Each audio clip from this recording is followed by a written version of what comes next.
Okay, so in last night's Calgary Flames Detroit Red Wings match, and towards the end of the game, the scoreline's going towards Detroit's favour.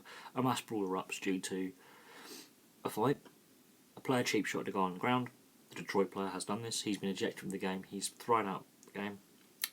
He decides to listen to the Calgary Flames provocations, and they're chirping away, and one player taps him on the back of the legs with a stick.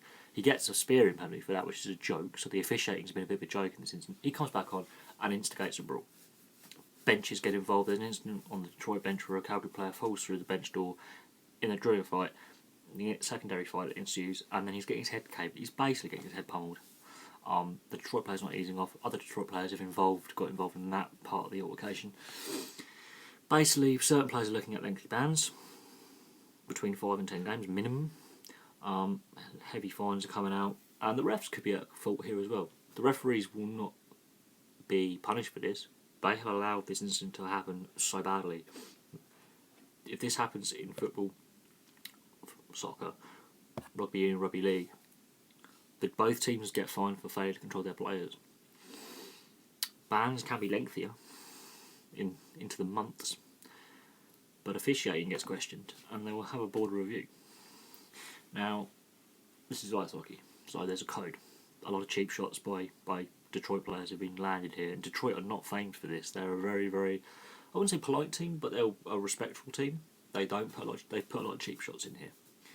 They've not been involved in a brawl like this since the 90s against Colorado, against the Avalanche.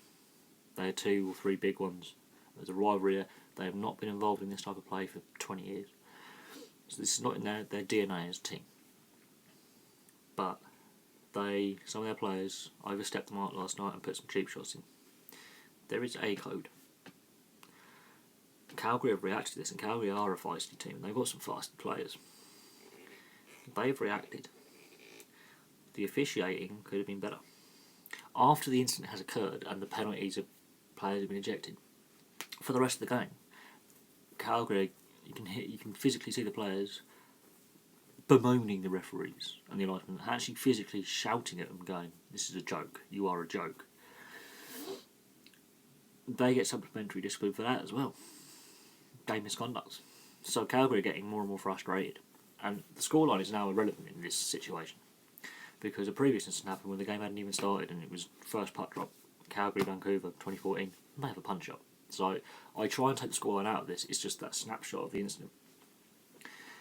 And the scoreline's like 6-2 or something. So the scoreline's gone in Detroit's favour, so they've won the game. But the incident itself is nasty. The fight itself is nothing until the cheap shot on the floor. The player coming back on the ice shouldn't have happened. That's refereeing fault. The player falling, and then the players interfering from the benches and punches being thrown, and coaches getting involved. It's not good. Don't get me wrong, I love the brawling side of the game sometimes. I do like these Donnybrooks, as they're called, when it's just the passion boils up and the players show their commitment and go for each other. It's the fact that the rulebook states if you've been ejected from the game and you come back on, that's a minimum 10 games. If you get involved from the bench, it's a minimum 5 games. So that's at least 3 Detroit players who are facing 5 to 10 game bans minimum, and 1 Calgary player who's thrown punches that I can physically see on the video footage. That's a lot of fines as well. But we'll see. We'll see how the league deals with this. The officiating was clearly poor in the incident. The officiating was decent up to that point. They allowed the guy to come back on. They did not try and keep the... It was like a TV timeout, which is another thing I hate about NHL, is they have these TV timeouts where the players can just mill around, and incidents like this can occur. It makes it more likely that these incidents can occur, and because more players are changing over the boards and it's a break in play, you could have every member of the team on the ice have a little skate around. Literally, you could. And that could seriously, that's when it gets a risk like this.